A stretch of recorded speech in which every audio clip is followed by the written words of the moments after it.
मुझे एक बात समझ नहीं आई कि 5 साल में एक बार चुनाव कराता है चुनाव आयोग, और 5 साल के लिए उसको एसआईआर करना था, तो उसने चुनाव के आखिरी टाइम पे क्यों एसआईआर किया? ये काम वो 4.5 साल पहले भी कर सकता था, लेकिन नहीं, चुनाव आयोग का मकसद एसआईआर करना नहीं था।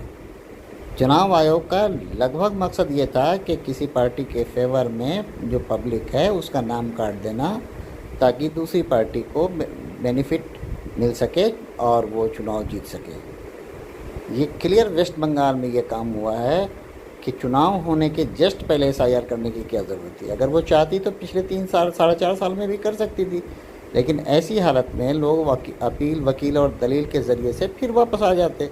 तो चुनाव आयोग का जो असली मकसद था वो तो हासिल नहीं होता। उनका मकसद था नाम काटना और वोट करा देना, ताकि किसी पार्टी को फ़ायदा हो और वो चुनाव जीत जाए।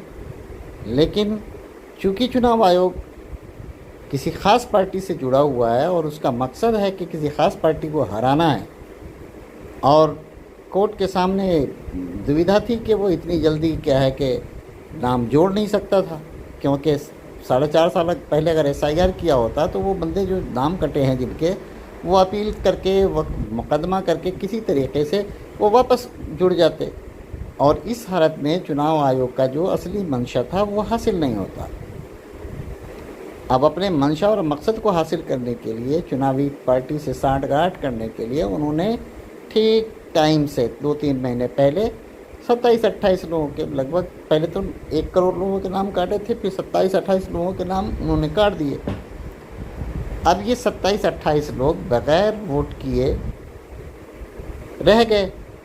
इनसे किसी ख़ास पार्टी को फ़ायदा हो गया, और जहाँ जहाँ वो चुनाव पार्टी जीत सकती थी, वो चुनाव जीतने वाली पार्टी हारने वाली बन गई, और हारने वाली जीतने वाली बन गई। इस तरीके से चुनाव आयोग भी सत्ता परिवर्तन में, जैसे नॉर्थ कोरिया की डीपीआर के रिपब्लिक है, वहाँ का चुनाव आयोग की तरह काम करता है। भारत में भी चुनाव आयोग की तरह काम करने लगा है। तो न्याय का मतलब ही है कि डिले डिफिट्स जस्टिस। अब न्याय का सिद्धांत है कि इतना लेट करो कि जस्टिस हार जाए। अब ममता बनर्जी अगर मुकदमा करती भी है तो क्या जीत लेगी? 5 साल तब तक हुकूमत ख़त्म हो जाएगी, 5 साल किसी को नाम जुर्माने में लग जाएगा, तब तक अगला चुनाव आ जाएगा, तब तक सत्ता का कोई फ़र्क पड़ना नहीं है, और चुनाव आयोग अपने मकसद में कामयाब है। इस तरह से ये घूसखोरी इसी तरीके से बढ़ती है। तो जुडिशरी को इस बात का ख्याल रखना चाहिए